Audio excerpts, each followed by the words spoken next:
Geso kangeso chakre sade kokinyi enseche mag Wayudo weche mamoro nyithindo kaka Talanta, Tuko full time kimaso Sitendawili, Kodalunga. Wasase to chenro ok nyal bedo chenro kaonge sigana sigani mamichna chuo gik moko kod tedo. Turu kodwa ngeso kangeso ka wangi Lox Ponde kata Lox P Josephine Achieng kata Josephine Jos. kod Ansali Kosgeo Odhiambo kata Kihero Sally the Queen. Wanero ngeso.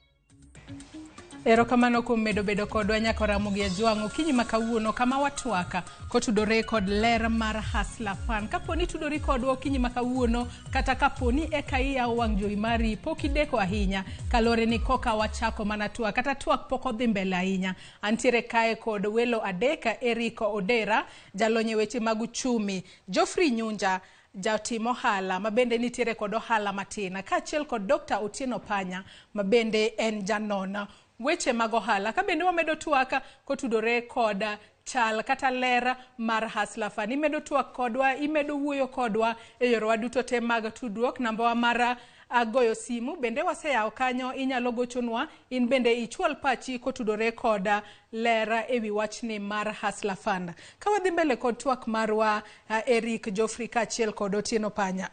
Omenda ni mar Hustler Fund en Dr. Otieno Panya in kaka janon weche mag ohala. Omenda makama komi ng'ato kopogore kod jogo mabende ponono osechako kata nitiere kod ohelni matindo, jogo mantiere riwruoge mag saga, jogo maponono nitiere chama kod jogo maponono timo table banking. Omenda makamae kolware lwet ng'ato ji ang'eni biro oro kwayo margi no migi omenda kidieny mopogore opogore. Ng'ato nyalo wacho ni 10,010, 125, 130. Kit ohala mane ma nyakwa Ramogi Tv maneno wakawuono nyalo chako timo gi omenda makama? Erokamano nya Joyce. Ohala minyalo tim gi omenda ni to ng'eny. Wasenene pinywa ka kata e thurwa ka ohala ma ji timo mang'eny. Kochakore gi jomoko nawinjo ka wacho ni gipidho yiende. Jomoko nyalo tinde nitie kata na vijende ma iyudo ka nyalo tedo chai kata gi mandas ni to uso. Ineno nitie joma bende waro fruits, kose waro fruit to loso go pudding, oloso go juices gi. Nitie joma uso alot, nitiere jowa ma bende use donam ka uso rech. Ineno koro ohala minyalo tim gi pesa gi to ng'eny. Mane omiyo na wacho kana chako sacha ni kik wawach ni pesa ni tin. Gimone gipenjri en ni itimo ohala mane to pesa di midwaro. Gima asebedo kanyiso kata na nyithindo mapuonjo seche mapuonjo gen ni shida oken pesa michako go ohala. Shida en organization mane ma in go kata ikruok mane ma in go in iwuon mondo mi iyud ni ohandi ni nyalo dhi mbele.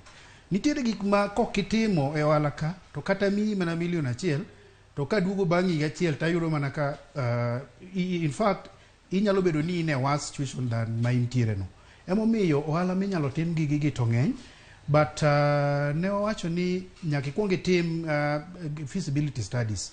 Ming'e ni to en ohala mane manyalo timo gi pesa madwaro ni, nekech nyaka iketri ratil ting'e ni an adwaro $20,000, adwaro $30,000, ba anyalo duoke. Ohanda ni kachake bende onyalo miya pesa ni machaka yud pesa maduoko. Koro magi penjo monego wapenjre kaka joma dwa timo ohala, and especially joma dwa timo ohala matindo gi. Nekech e ohala ka nitie chike mag ohala.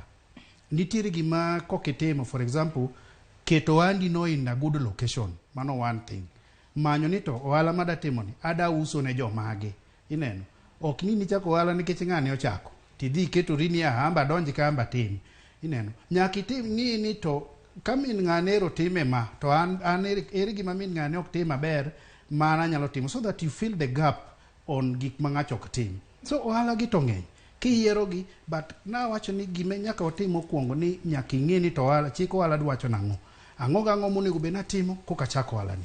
Erokamano. Kapok wadonjo chike go makare be nang'e ni jomoko ponono penjore ni chik ohala to wacho nago. Nitie wach midamede Eric kanyo matin. Adwa medo matin, owacho points mabeyo mag ohala minyalo tim gi pesa no. adwa mana medo ni nitiere bende moko bende minyalo tim kata e kor gweng' kuche cha. Gik machalo kaka pidho gwen gin joma tindo gi nyalo timo. Gik machalo kaka kinyozi gin gik minyalo tim. Gik machalo kaka yawo kata kuonde mitime dry cleaning mag lewni gin gik ma yawa nyalo timo. Kata saloon kata yore moko ma mineno ka vijana nyalo biro together to mondo gilos kam gimiluongo ni car wash. Mago gik moko ohala moko matindo tindo ma pesa ni nyalo donje to gin ohala bende man gi nweng'o manyalo miyo giduok pesa ni. Koro damed mana jiwo kaka jowetena giwacho ni kik gicha pesa ni. Giriwre, gilos grube gi, ka pesa ni owuok, gikaw pesa ni gikete ohala gi, waikore mar medo gi paro e ohala ma ginyalo donje mondo gikaw pesa ni gikete mondo giyud nweng'o, gibro loko ngimagi. To mana kaka iwacho ni ponono gi grube gi sani wang'e no duong' mana wanyalo chako kwano odiochienge mar mondo mi ka pesa ma kama e poko sidha yanga.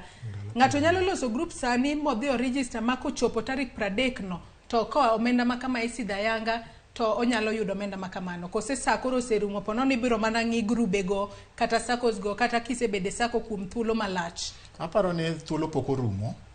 Ka ng'ato nitiere maonge gi group to sani e sa mowinjo bed ni gibede kanya achiel mondo gilos group. Liao group ok tek. Ena bedo kanyakla achiel, uloso chikeu to umanyo officials kaeto udhi apane district registrar nyalo miyo certificate. Moko bende titimo nyaka online. Inyalo register group mo register online, uchulo pesa moko matin kabisa, then ubedo gi group makasa ma pesa ni owuok ne to unyalo dhi mondo uyud pesa ni. Support nitie. Kabiro korka kori Geoffrey Nyonja, awinjo ki chwalo ng'ur moko matin ni ponono omenda makama e kikao to inyalo pay. Kata kamano no wach ni omenda makama. E seche ma bendi biro chiwne ng'ate en omenda ma bendi wacho kanyo kod dongere ni onge kod collateral. Matinde ni onge gimoro amora ma ponono nego iteri ni mar mondo mi omaki e kami omenda makamano. In kaka jatimo ohala isetimo ohala kuom thuolo maromo nade to bende iseponono ka in bende ichwalo kwayo mari iseketa achiel 2 3 moko mar minyalo konyo godo e jiwo ohala ni kata bedo ni iseyuak ni en omenda matin to en omenda ma jopiny yuak kata gombo ni kikwe ng'ata oko. Kachako adwa wacho ni poka choro kwayo mara nikech onge ng'ama osepenja pacha e wachno. Koro opportunity mar choro paro poka bedogo, but mana kaka jowage wacho ber ndi pesa ber ndi biro, lakini pesa ni ok odhi konyo ahinya, ok onyien nikech chien kocha osebedo gi Youth Enterprise Fund, Uwezo Fund, but now ok osebedo kotimo gima nonego kete notimo, olale lwet jomoko. Iwacho ka ni pesa ni onge collateral to ideally ka ng'iye maber aneno ka nitie collateral moro matin nikech yo machalo nade kinyalo mana lero. Kidwa tuona hasla pesa ni aonge group moro kata ka save ga kamoro, tiende ni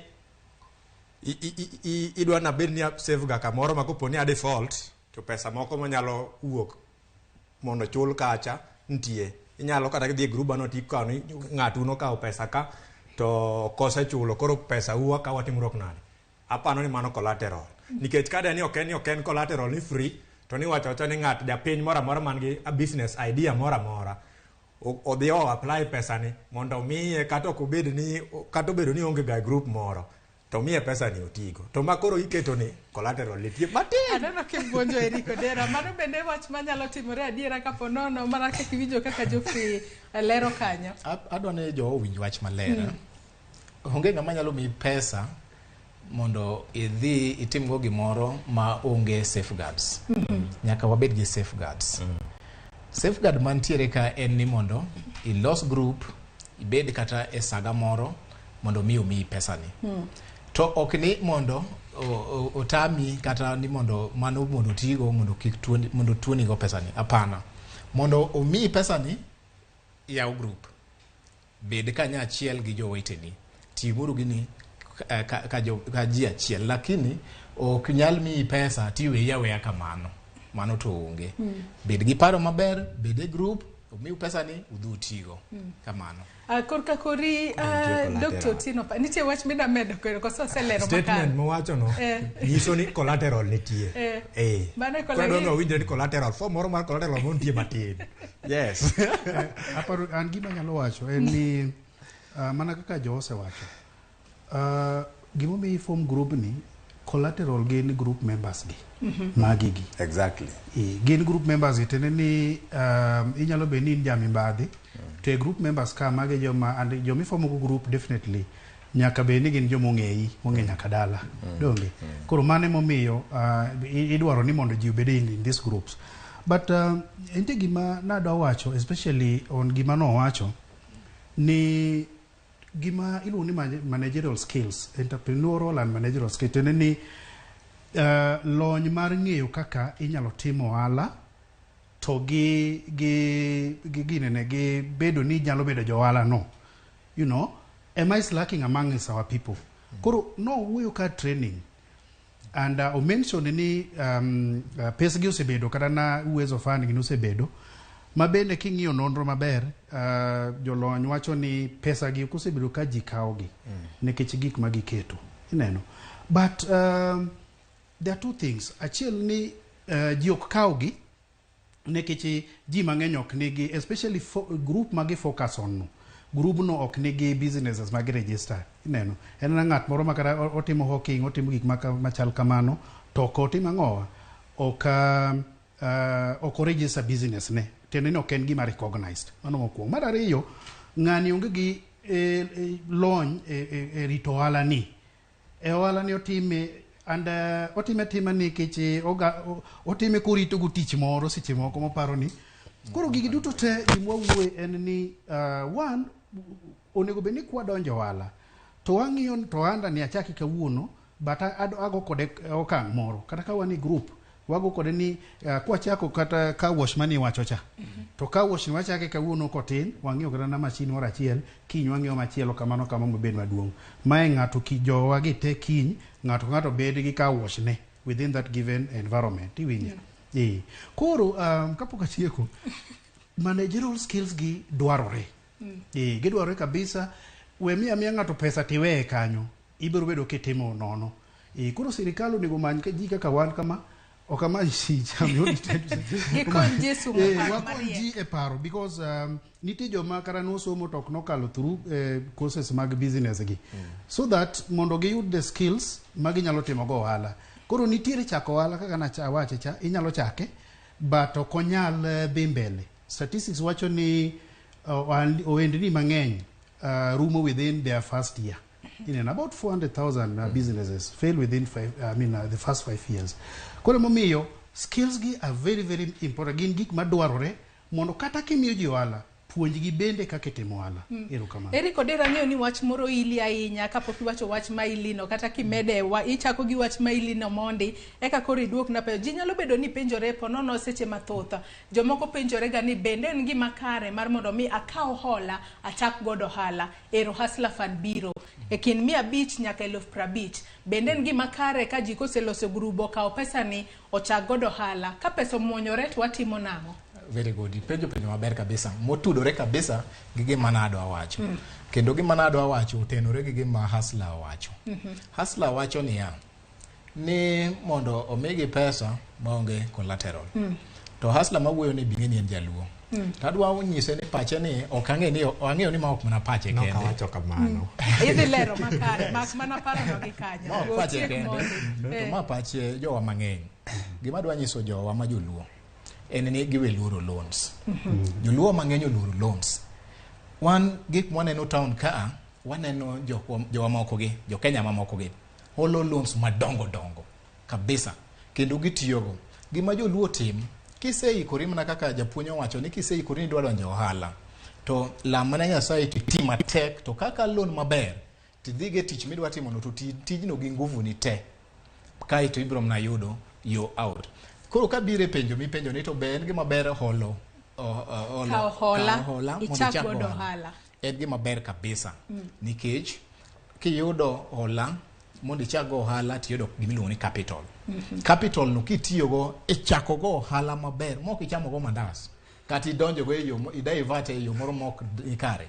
Tidhi yudo lokruok kendo kitiye maber, kiyudo kiketo japuonj owacho weche moko kama maber kabisa ni many strategic location. Ni customers midwa serve. Okay? Kaito ngini to idwa fill gap money. Ang'o midwa kete chiro ni maonge chiro ni. Kata ang'o madikete chiro ni moingo nyawadu mantiere cha mondo mi ikaw jo ohala kata jo ngiepo man kage. Magi gik makiketo te. Japuonj chako wacho ni team training. Ini mato wakwayo kata ko wacho ni ok wamany tich to onge beraji be ko wamanyo tich. Kata ka sirikal kelo gini to omanye jok moko ma wigi leo odhi opuonj ji, opuonj hustlers gi kaka ginyalo kaw loan ni nikech kaw loan to ber. Gi kaw loan ni kata ka gitere pur kata kitere ohala mora mora mo wacho ka to kete to dhi oti kode yono to giti matek to gibro yudo lokruok. Koro en gima ber. Geoffrey Nyunja korka kori bendi paro ni tiegruok osetim kose podi jopiny kia, podi hustler podi kia ne omenda ni kakao to ponono mana ka kiwinjo kaka Eric wacho jomoko nyalo tamo go mandas te seche go koro winjo ni koro an gi pesa we koro adhi e magawa makama ninde achame gima pok na chamo. Bende tiegruok makare osetim ne japinya kotudore kod kaka omenda mar hustler fund ni nyalo konye. Nyaka sani weche mang'eny pod opondo ne jopiny ewi wach hustler fund ni. Koro gisani pok yudo tiegruok monego bed ni giyudi mamiyo gi geno gi mijing'o gi courage mar dhi kawo pesa ni mondo gitigo pok otime. Ji pod oluoro hola. Ji pod oluore. Oparo ni kidhi kacha to ponono pecho moro nyalo bedo ne jo grubi. But adwa duoko penjo mani penjo gi. En gima ber kawo hola mondo ichag ohala. Kidhi kamoro yudo ka gik moko tim madongo dongo, tiwuoyo gi jogo, ng'ato biro nyisi ni okawo loan kamoro to timo go gino, otimo ne kamano motimo go kamano, timo membe samoro koro miyo mana ji loan moro. Koro ohala en gima ber. Maka sirikal okere ni ji kawe to ka giseketo gik mkakati temo bedo maber to wakawe uru mondo wa roll it out wadongre go uru. Kanyo tariwora kode kabisa. Dr. Tieno Panya bende ang'eni wach moro in bende ili kimede wiye. Iloso kotudore koda chike mag ohala kata gin requirements mage ma ng'ato onego bed godo kachako ohala. Winjo ka jomoko kaka kata Geoffrey oywa kanyo ni ponono kida chako ohala license ponono nyaka ibed godo, jomoko wacho ni nyaka nitiere certificates moko matindo tindo monego bed ni ng'ato bed godo. Pesa ma kama kisekawo onego bed ni manyo godo gigo bende koso onego bed ni manori gi pesa moro matin mapon ni nyalo chulo go kata license kata nyalo manyo godo certificates mora mora mar mondo mi koro omenda ni kiyude to kori ikete mana te ohala. Erokamano Joyce, gima nyalo wacho en ni mokwongo kalero kar loan cha. Kik waluor mar kawo loan. Wakaw loan but wabed kod discipline ni wanyalo duoko loan ni. Nikech gik mang'eny matimore especially on issues mag loan gi en ni ji kawo loan but ji ok dwa timo ang'owa, ji ok dwa duoko loans gi. Koro kanye makelo problem e weche mag loan gi. Koro nyaka wabed disciplined ni wadwa kawo loan to nyaka wachul loan gi bende. Iwinja. Koro jowa kik luor wach loan mana kaka ne Geoffrey wacho ni most of jomose timo gik madongo gitimo nekech loan magikawo. Iwinja. Remind me penjo mar ariyo cha. Mano chike mage, chike mag ohala. Ohala nigi chike ge. Mana kaka kamora mora chik nyaka bedi. Iwinja. Koro ohala kichako nitiere chike kaka achiel kuomgi en ni in gi records. Okada wuoye part of registration kaka chik nikech registration to en gima ochuno. Kidwa no andi ni ogro nyaka bed ni ong'eye gi nying moro. Ong'eye formal, sirikal ong'eye nikech sirikal bende dwaro osuru moro matin kanyo kuom wandi ni. Koro nitie chike mag ohala kaka achiel kuomgi en bedo gi records mag gimoro amora mitimo mar ohandi ni. Tiende ni mokwongo kichako ing'e ni ok inyal kichako kibi bedo ni inyalo loso proper accounts magi donge. Ibo wacho ni loan mana chako go ohala en 50,000 mokwongo. In gi gik moro kata kaka nini maybe in gi gachi moro bende ikelo iriwe e ohala ka. Gigi duto te nyaka record gi. Then awuonda no mi siling kata na 3,000 ni idwa dhi chako go ohala. Siling 3,000 ni onego bed capital mana kaka jalony ne nyiso wacha. Obedo capital mi chako go. Capital ni en onego bed ni ka ohala every kata kiwacho ni in ibro timo audit magi after every 6 months. Onego bed ni in gi pesa mani chako go cha to in gi pesa bende miseloso kaka profit ineno. Koro recording is one thing manyaka watime ohala gite. Nyaka wabed ni wanyalo record gimoro amora matimro ohala. Mar ariyo, ohandwa gi nyaka wabed ni ok wagol pesa ohala, wapogo pesa ohala to gi pesa marwa. Nekech ibodo ka omiya 50,000 for example, abia yao karana gine ne kar car wash mani wawacho cha. Within no time ido ka koro ji biro mang'eny nekech in gi pressure inyalo kone ji gari maber. Koro kineno kata kaka pesa koro donjo to iwacho ni ai wamba dhi abudhe karana kama yawuoyi wete wabudhe. Yo ka joluo ka jibudho to mesa nyaka bed marateng'. Sama mesa rateng' gi pesa wala. Ichamo pesa wala. Koro gikaila gik manyaka wawuoge gigi ose podho jowa mang'eny. Nekech yudo ka ok onyal pogo pesa wala to gi pesa mamare. Emo mi wacho ni ei kae nyaka ibed gi pesa ni miwacho ni ka ne matimo wala ni onego bed ni andikora msara mara. Wacho ni kata ayudo kata 5,000. Koro msara cha ema chamo ok acham seed capital mar wala. Koro gin chike mang'eny mwanyalo time mwanyalo wuoye kae. Era ni sa ema nyalo ng'ado gin chike mang'eny mwanyalo kinyalo mana funo moko ma muhimu ma onego bed ni waketo piny ahinya kata ma ji ng'iyo ahinya. Chik ma important ahinya ohala en ni nyaka ibed gi records magi and you follow up ni to achako kawuono ere kaka atimo audit mar business ni pile ka pile ang'iyo kaka growth mare iwinja. Mar ariyo nyaka ibed yud puonj bende ineno imanyo ni to ere kata kiyudo ndigi mwaluongo ni benchmarking. Ichako ando hotel to ng'at machielo bende ni bathi kanyo bende nigo tendeno. Nyaka i benchmarking ni to en ang'o motimo ma in to kitim then idonje gima otimo no iwinja. Inyalo timo benchmarking ni gi rieko kok ong'eyo seche moko be nyalo dhi kwaya yanga ni adangi kaka timo gigi iwinjo. Wan gi chike moko kata na kaka timo market research iwinja.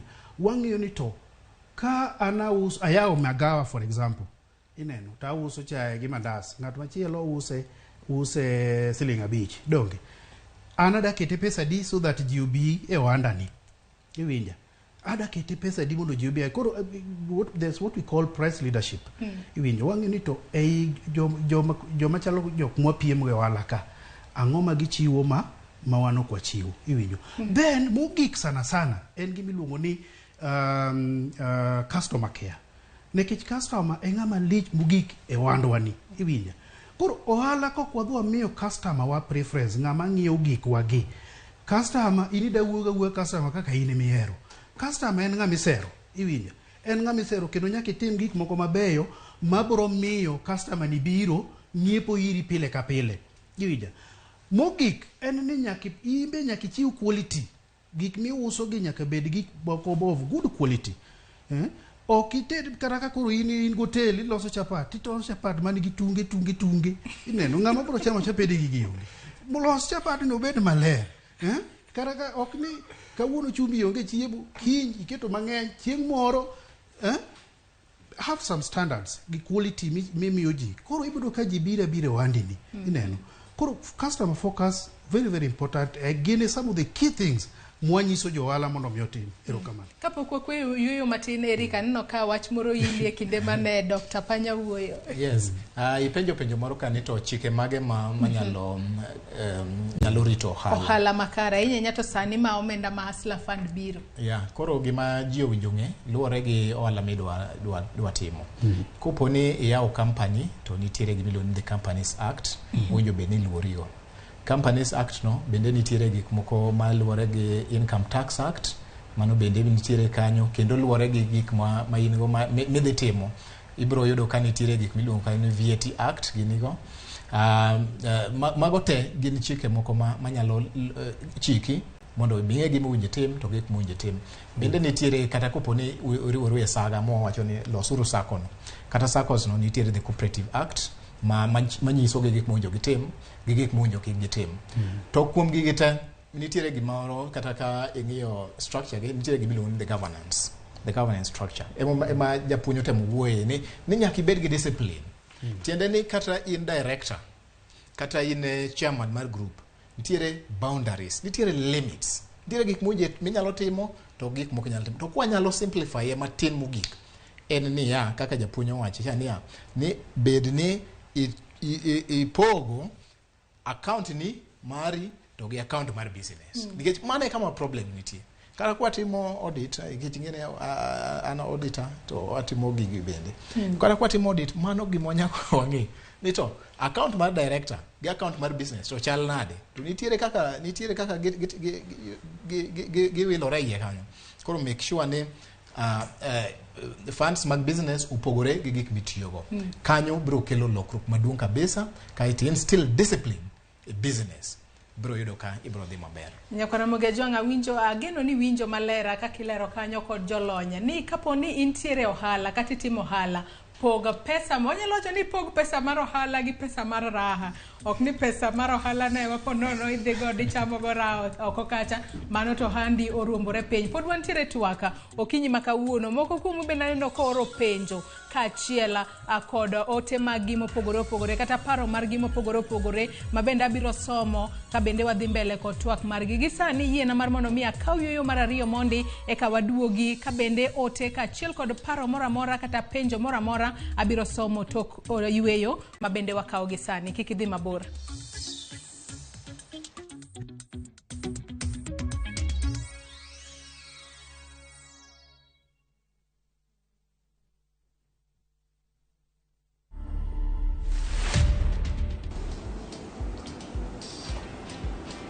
Yeah, I really enjoyed my growing up because I lived with my relatives around.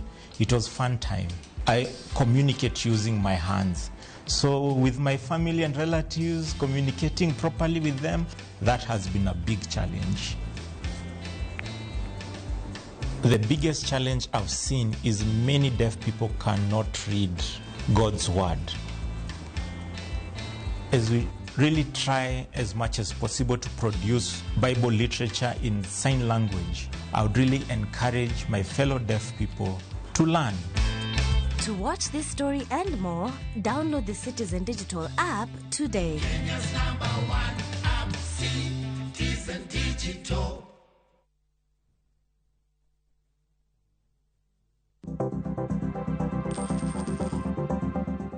Neni iketo chenro makare kapok ikawo hola. Neni ing'eyo chal mar hola no. Kapok iketo sei to onego iyud pach jalony e weche mag omenda.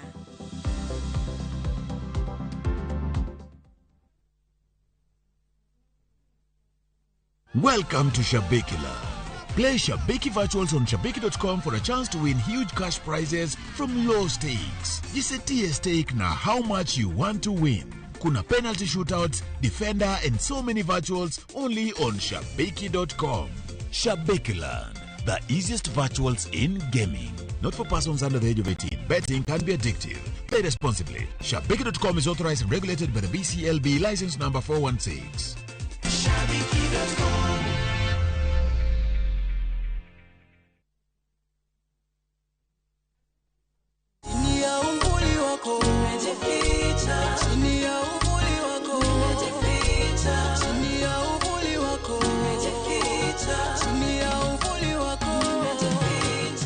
Kupata wimbo huu kama sikiza tuni yako ni rahisi. Bonyeza *811*277#. Kumbuka, sikiza na Citizen ndio nyumbani kwa wasanii wote. Collect fare kwa boda au matatu ukitumia ViewPay cashless na uqualify for bima ya 100,000 shillings pamoja na medical cover ya 20k na permanent disability cover ya 100k kwa 5 bob pekee. Dial *236# today to start using ViewPay cashless.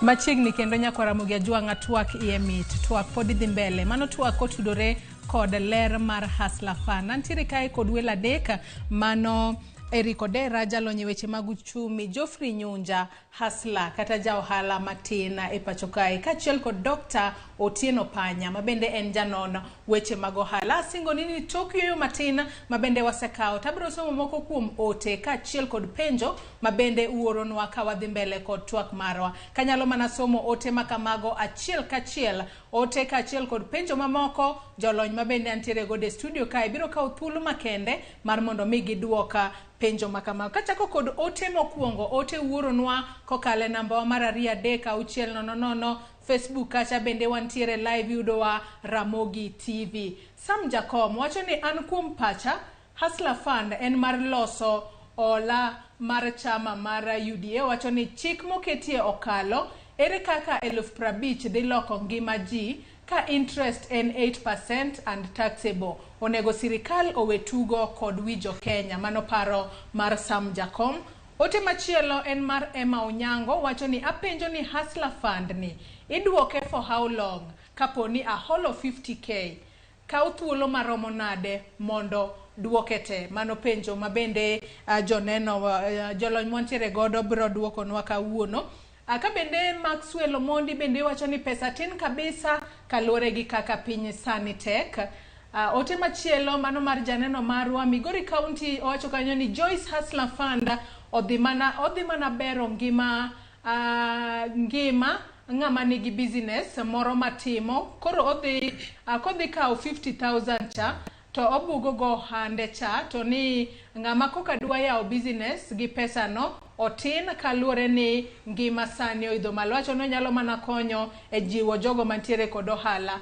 Amos Ochieng wacho kanyo ni Hustler Fund onge gima dhi konyo wagodo kaka jo youth pesa no tin yawa. Ineno kanyo ka paro pogore, jomoko wacho no nyalo jolo yo makare, jomoko bende wacho no tin. Engineer Lazaro Kanyamboka wacho kanyo ni Hustler Fund en mana kaka Fuliza. Onge pogruok makende dhi mana bedo another avenue mar olo pesa matindo ma youth biro tiyo godo e betting. Wacho ni en Engineer Lazaro Kanyamboka mar Kariobangi Jamaguye. Ote machielo kinyalo mana ketnwa kanyo mano Jack Obiero wuod Asembo Kokisebwajo wacho no yawre Joyce apenjo ka wane group like mar ji 20 kaeto waoro kwayo mar mondo miwa hola mar 50,000. Wacho kanyo ni each and every person a group makamano biro yudo 50,000 kose 50,000 ni jipoge. Mano bendi biro lero nwa joneno magwa aka waduogo. James Masinde Oduor mar Kibuye wacho kanyo ni Joyce Oduor kase register gruba to pesa ni iyude nango. Penjo machielo en ni gruba ni yudo mana 500 kose. Mano bende inyalo duoknwa kanyo kata kamana ng'eyo ni group ka group ong'eyo pesa magidwaro en e kind 500 nyaka 50,000 inyalo holo midwaro. Janeno wacho kanyo ni mano Odhul Joseph wacho ni adwaro pesa no amed go pith gweno kod pura. Or mana kwayo mari kapo nono ni nitiere group moro amora tibiro yudo pesa makamano. Kar janeno machielo bende wacho ka ni group okawo shillings 50,000 gichulo. Begi inyalo med gi pesa no kendo. Mano penjo mabende ibiro duok kanyo medo pesa makamano. Ka bende janeno machielo bende wacho ni apenjo ni grube gi wanyalo bedo e group jiadi matin ma wacho ni en bon kowuok Rongo wacho ni grube gi wanyalo bedo group mar jiadi. Ka bende janeno machielo penjo kanyo ni en John bende pensioners nyalo qualify for Hustlers Fund. Ka bende wacho kanyo ni kata kamano penjo makamano mano mar pensioners bende ang'eyo ni joneno magwa biro kata jolony montiere godo biro duokonwa e yo makare. Ka bende janeno machielo wacho kanyo ni Ramogi TV an Minotieno ne an ja ohanda swekra mar mitumba to ne apodho ndalo mag corona. Adwa chako manyien, adwa kawo 5,000 kaka individual aonge group.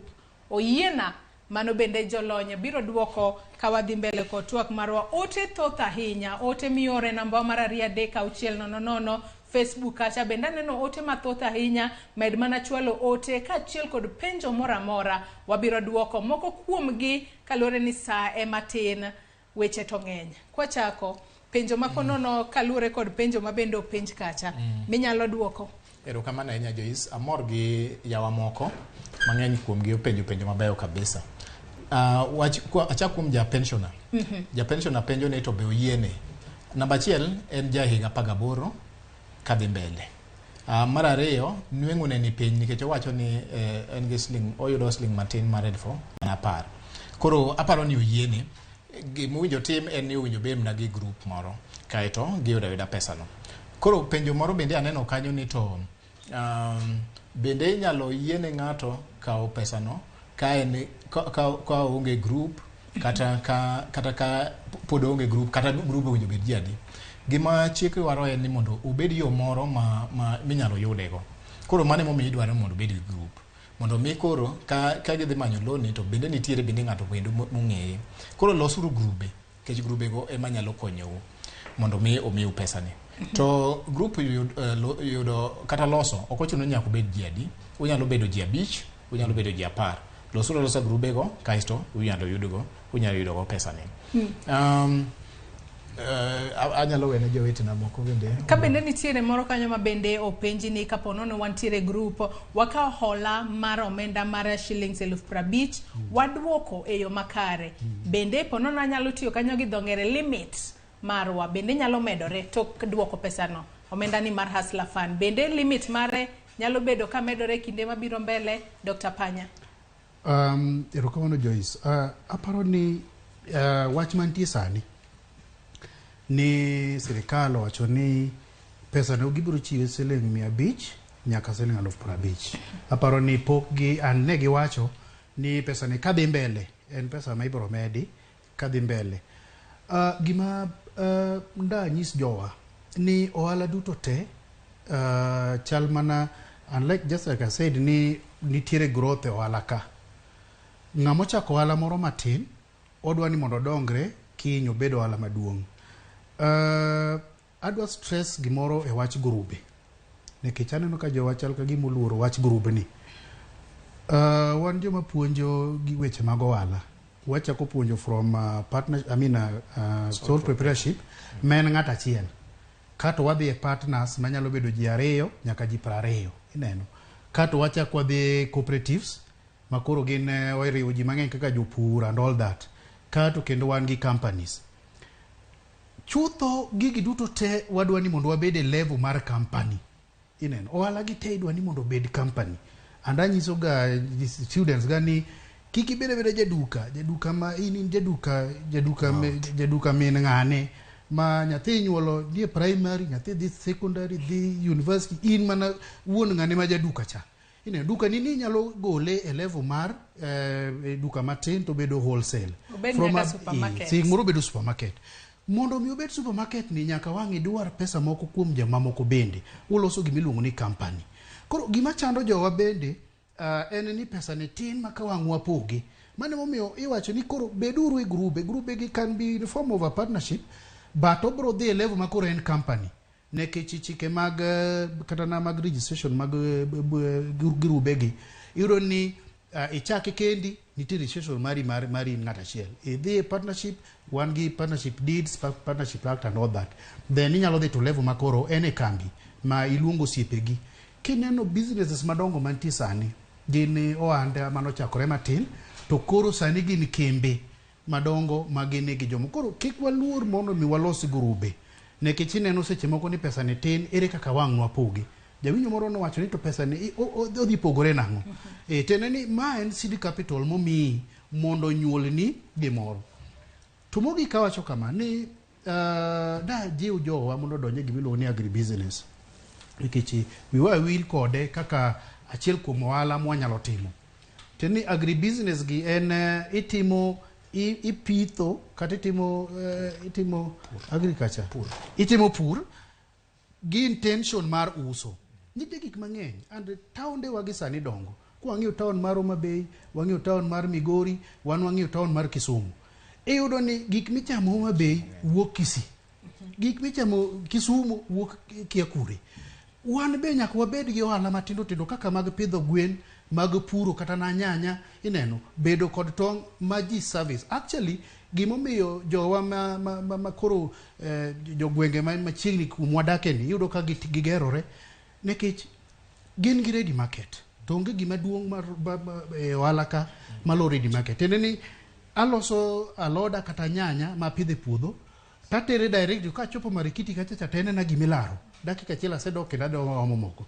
Koro taonde wa madongore gi nikech kaunti mobiro biro dwaro ni chiemo ji nyaka wang' chiemo to chiemo gi penjni ni gi akanye wan ma nyaka wadonje gi. Koro ana kwayo yudhe kata jowa matindo man go ohala matindo tindo mondo donje ohala gi, and especially wa focus on ohala mag chiemo mondo nikech pesa ni nyalo mana timo ohala machal kamago mondo mi jowa wapidh jowa kik ni alot wadwaro to alot Kisii tong wadwaro tong ja Kisii ema pidh, ok ni ja Kisii no rach, but ok wapidh jowa mondo wa generate pesa ne kewan. Erokamano. Idwa medo gimoro kapok wadhi ir Geoffrey Nyunja. Ya, adwa medo gimoro matin. Ingene owacho wach pur maparo ni ayambita. Ingene jalupo. Jowa ka jolupo gin bende ginyalo loso wechegi ma gin be giyude pesa. Lakini gima adwa medo ng'ato no penjo ni to ka une group to pesa ne imi go ng'ata achiel koso imigo group kaka group kasto kadwa lero mano be gima bende adwa lero en ni jowa nyaka ng'e ni group tinyalo mi nyaka 250 ok 250 inyalo mi nyaka 2500 kaito ubro duoke. Koro luwore gi kaka uwinjore group ni. Ka ng'ato ka ng'ato pogne mondo odhi otigo inyalo group no bro dwaro ni ng'ato ka ng'ato oduoke kiun. To kukawo ohala moro timo jointly to ubro duoke kaluwore gi nweng'o moyudo e group no. Nyako moro be openjo kacha ni to pesa ni iduoke bang' ndalo marom nade. No wacho ni interest kata nyonyo iluni nyenyo miduoke godo. Okay, nyenyo miduoke godo ichako calculate bang' higa achiel. To aparo ni chike mang'eny pok owuok mar ewi wach hustler fund ni pod warito. Aparo ni gidhi chiwo gimiluongo ni grace period ma kisekawe to nyaka miu thuolo mondo mi seed capital to develop mondo ugenu, lakini ok tami tiyo matek. Kikawe to tiya matek mondo mi yud pesa no maka uchak kwaigo tinyalo duoke. Kamano. Geoffrey Nyunje, paro moro amora medo kiwinjo kaka asla wuoyo kanyo pod gi ywaka kaka ne wawache kacha. Sama nabedo ka penjora ni to pesa ni be asla mane odhi omanyo timo gimoro to yudo pesa matindo odhi ochamo gi joge techa nyalo yude. Penjo moro penj kacha ni adwaro siling 5,000 achagodo ohala to aonge group banyalo yude. Kendo this is aparo ni ma ng'at moro ma onge kata pesa moro monyalo donjo go e group moro. Kila e paro moro ni pesa ni be real asla no yude koso de mana chalo gi wezo fund gini mano benefit the middle class ka. Chanda enya koro mago areas modwa ni obed ayonde, and then sirikal oketnwa mikakati mabecho. We Dr. Panyo lernwa kanye yo makare. Aparo ni adana kony Geoffrey na achiel kuom hustlers ni attitude marwa ma should change in terms of kik wabed gi paro moro ni gini ok dhi konyowa. Gini dhi konyowa kendo wa change attitude.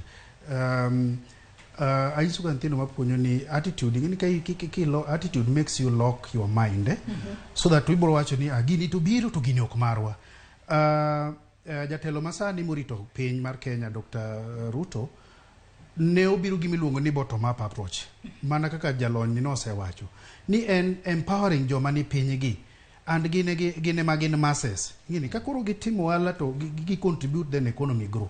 Koro kik jowa we oko. And hapa nti chino mo mana se wuoye mawacho ni nitiere jolony ma ose a bit of research mo team kara na uwezo fund no kata ma issues mag ginene access to government procurement the ag programs ido ka jowa ok dhiye, and especially jowa manie gwenge ok gidhiye seche moko bende gikia ni gimoro aila ni dhi mbele. Koro aparo ni chino kaka mukelo ni en chino maber man mondo mi sensitize jowa ni gigi nitiere, gigi gin gik sirikal, wadhi uru mondo mwakaw gigi. Kik wabed gi paro ma Geoffrey agoli kanyo ni wachese attitude wa mondo wang'e ni gino biro nwa and gini nyalo konyowa. Kamano. Kawa dhi mbele kod talk marwa. Mana just kapok idhi mbele. Sai mane no kadhi mayo wawango. Adwa wacho achiel. Adwa duoko nwero kamano kaka jo Ramogi. Kuom biro nikech biro dhi konyowa mang'eny. Jothurwa nitiere gi weche moko ma anyalo wacho ni koso ng'eyo. To duoko wa chien mang'eny. Koro miyowa program aila ni mondo wapuonjgi go, agombo ni mondo med dhi mbele. Kendo e wach mag Hustler Fund kata e weche mang'eny ma sirikal dhi biro go, med miyo wauru thuolo kendo meduru kwayo sirikal mondo omi jolony thuolo mondo puonjgi mondo wayud lokruok kaka jomoko gi. In be naneno ka wach moro ili Geoffrey. Gimoro mana ok aneno kodhina maber. Jowagi naneno comment kacha. Attitude, giwuoye attitude. Aneno ka ng'ato wacho ni ma pesa mar UDA. Jowa ma pesa wa waduto. Ng'ata madware, so long as nin gi business idea. De kwa pesa ni mondo timruok nade chago aloken pesa. King'e gi attitude ni en pesa mar jo UDA, to ni bro mana dong kanyo kiywagori pile ni dhier ji songore to ini donga kanyo. Koro kanyo tadwa golo uwe kabisa. Ma pesa jo Kenya duto. Kata ni miyo daktari kura, kata ni miyo baba kura. Ma pesa wa duto ken mar jo UDA. Ka wadhi mbele kod twak marwa bende dagom mar winjo kaka oganda jo Islam ma bende nitiere kaunti ma Mombasa nochwalo pachgi kotudore kod omenda ni mar Hustler Fund. Giwacho ni gin kaka jo Salam ging'iyo ni gin ka gikawo omenda e yor hola to giduoko maonge nyinyo. Gigombo ni sirikal bende omiye bengi mag jo Islam omenda makama mar mondo mi gibi giduok maonge nyinyo. We wawinjane mondo jolony ochwalnwa pachgi kotudore kod mano kapok watieko twak marwa okinyi makawuono. And those who are in the farming business will also be assisted. Those who are small-scale traders will also be assisted. So this fund is for everybody. That is why we are calling it Financial Inclusion Fund. Tumeamua kwamba tutataka kujua ile base ya Hustler haswa ni base gani, kwa sababu Hustler si mtu mwenye milioni 30 wala sio mtu mwenye milioni 3. Hustler ni mtu mwenye pengine labda kwa mwaka anaweza kutengeza 100,000 ama 50,000. Kwa hiyo katika masuala makubwa yaliyotokeza kwamba tujue haswa kitengo hiki kimekiwa Hustler ni mtu wa aina gani. Tukishapata kujua hayo, tutakwenda mbele na kujua kwamba ni mikakati gani itatumiwa kuhakikisha kwamba wale mahasla wamepata access. Watapata access kwenda kama kibinafsi ama watapata access watakwenda kama vikundi, kwa sababu hapa katika haya mazungumzo ni kwamba ukiwa na chama unaweza, ukiwa miaka 18 na zaidi waweza kwenda kuomba huo mfuko fedha zake na kufanya biashara. Na sisi sote tunajua kwamba Waislamu hawatamaliani na taasisi yoyote ya interest, kwa sababu interest ni haramu. Lakini je, hakuna model za Kiislamu za kutamaliana na finance? Zipo. Kwa hivyo tunataka Hustler Funds wazipe uwezo First Community Bank, Gulf African Bank, Dubai Bank, hizi banki za Kiislamu zipawe uwezo wa kutamaliana, kuwapa loan Waislamu kupitia Hustler Funds wakitumia models za Kiislamu za murabaha, mudharaba na musharaka, na hizi zina faida kubwa zaidi kushinda interest. Winjo kanyo makare ahinya kaka jo Islam in bende giwacho ni wan be wajo Kenya okwadwa no omenda makama owewa oko, makmana ni sirikal wacho no omenda makamano nyaka duoko kod nyinyo mar atamalo abore wiye. Biparo ni kwayo mar oganda jo Islam ni onego beni winjo e yo makare mondo omenda makamano kikwegi oko. Kwachako kodi Eric. Nitiere gik miluongo ni social factors ma affect government policy. Achiel kuom gige ne weche aila machalo kamago. To nikech ma is a financial inclusion initiative, nyaka sirikal bigi yo moro magidhi address go social factors machalo kaka weche mag jo Waislam moko yiegi miluongo ni interest. Koro wageno ni mana kaka wacho ni sirikal pok ogolo chike duto te madhi cover wach mar Hustler Fund. Nyaka mago dhi wuogi kata penjo moko neno kuonde kama kata wan samoro pod ok wanyal duoko sani. Warito mondo gol chik makabambe kabisa cover issues mag social, economics to gi political, kata political issues. Nitie jok ma believe ni kaka Hustler lero ni mar jo kaka ok en marwa. Koro nitiere issue barriers poko mang'eny ma pod bende nyaka dhi wuogo ma mondo mi wach ni obed acceptable to everybody. Korka kori Dr. Panya koka wadhier Geoffrey. Apari ayegi gima jalonyo wacho ni nyaka it's a financial inclusion, so nyaka waket jite e gini. ok wanyal wacho ni ma en mar jogi and all that. But ng'amo wuoyo cha bwana mai wuoye mane wuoyo issue mar hasla no especially mar Waislamu owacho ni nitie banks gini inyalo channel get banks gi ka. Koro bank gi ka to ng'eyo kaka facilities gi go bedo provided. Kora pani magi gik ma inyalo tim kata gima jalony be wacho ni government is here to make these structures. Pod kwa gidho loso structures gi mondo mi giketi ni to pogi bedo ayanga. Mondo maybe chiemo kichaki luongwa kendo to koro wawuoye structure gi wang'e to gikaka gikete ni bendo ber koso rach. Koro aparo ni mago gin gik ma pod warito mondo mwang'i. But mana kaka neno chowacho ni gin margi ok gi treat interest ni kaka haramu. Koro mago duto te nyaka get into consideration and form part of policy ma government kagi roll out this program. Erokamano. Mana mapio Geoffrey Nyucha. Kabor kod gainya but ado wacho ni mondo mi jioti matek koyudo Hustler Fund ni koningo beda nono.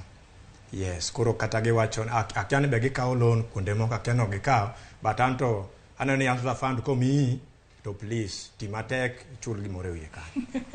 Kata kamano chike maga jo Islam to ber mana ka ilero e yo makare gi jogo mabende nitiere dini jo Islam. Bende neno ka samarwa mano miwadhi karuma ahinya joneno mago chwalo penjo mathoth ahinya mak mana ni nyakwara Ramogi jo ponono ok wanyual somo penjo kata ote moramora kata ote mathotha mabende uoronwa e kinde mabende ne wantiere kod twak. Adwani uchwal wach mogika ka wachope giko mar twak mar okinyi makawuono. Wadong' mana kod saa matin ahinya ka ng'ato bende penjo kaya ayudo aro ni apenjo ni jatij sirikal bende ni kod thuolo mar yudo Hustler Fund kose en mana mar jok ma ok ti kende.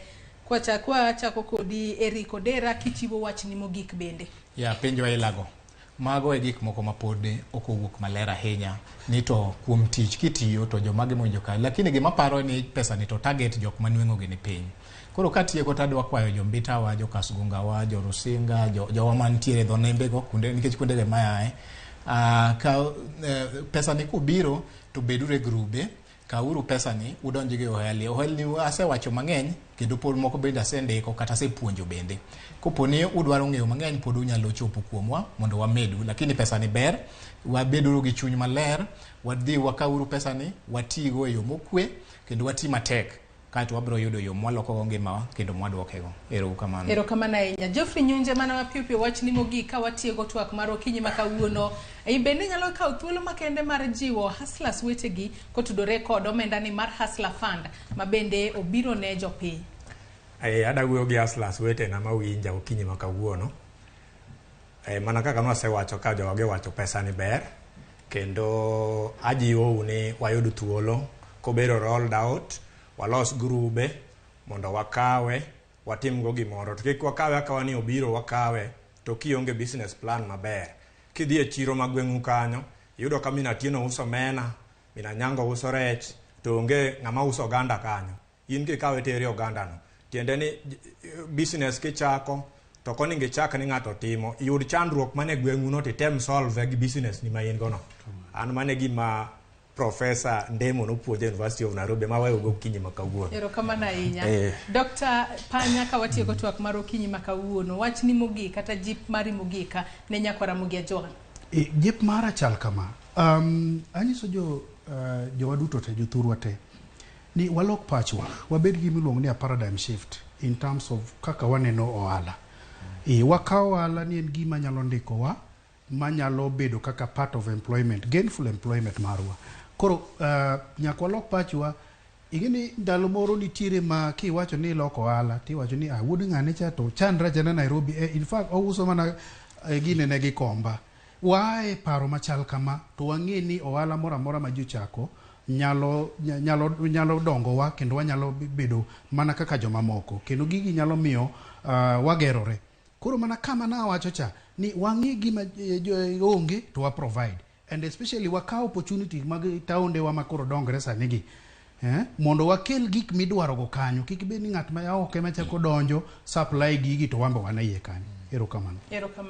Erokamano ahinya Eriko Dera Geoffrey Nyunja kaachiel kod Dr. Utino Panya mar mondo mi uchopo kinyi makawuono wamed puonjo joneno magwa kotudore kod wach omendani mar Hustler Fund. Ma en mbaka ma ok nyal rumo, ma en mbaka ma pod wabiro medo goyo mar jiwo nyakwara Ramogi Ajwang' owuog oko okaw omendani kik we ng'ata oko. Oseler kanyo makare gigo ma bende onego bed ni chopo kata dwaro monego bed ni chopo mar mondo mi ikaw hola maket kod mae. Bende aneno ka janeno wa moro kae kokalo e yor Facebook, Oga Bernard Obina ooro kae paro maliwa ahinya, mak mana ni paro neno bora ahinya, ok anyal somo te kendo ndike kod dho ngere, abiro mana temo fuono matin ka bende wacho kanyo ni jogo ma bende penjo ni 500 inyalo chako kod ohala, inyalo chako godo ohala mane. O penjo kanyo ni be ing'eyo ni niang' en pesadi, avocado en pesadi, maembe en pesadi, ma bende iuso kod jopur.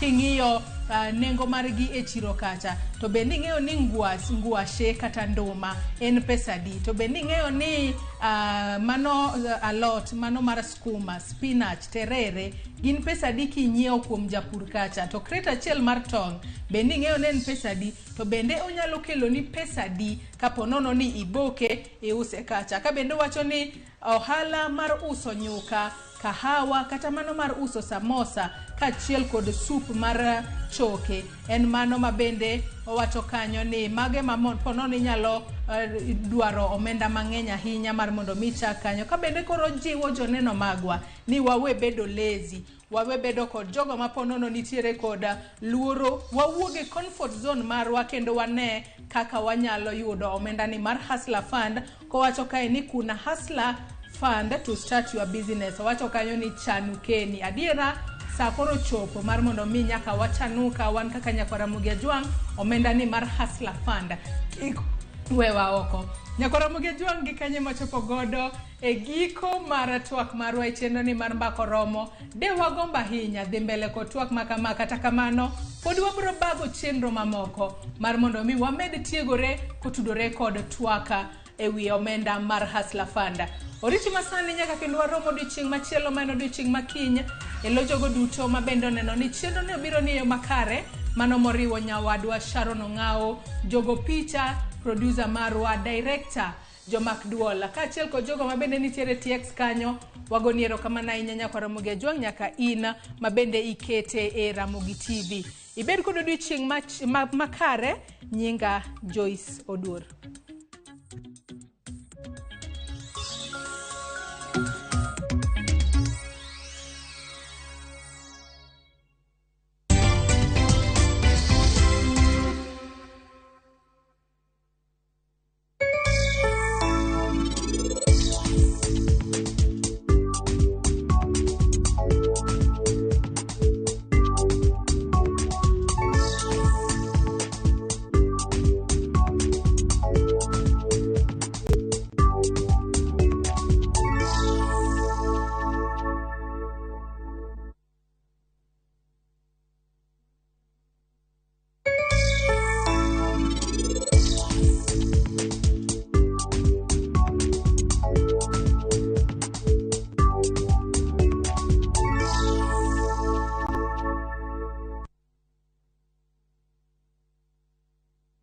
Kuchagua jina jamaa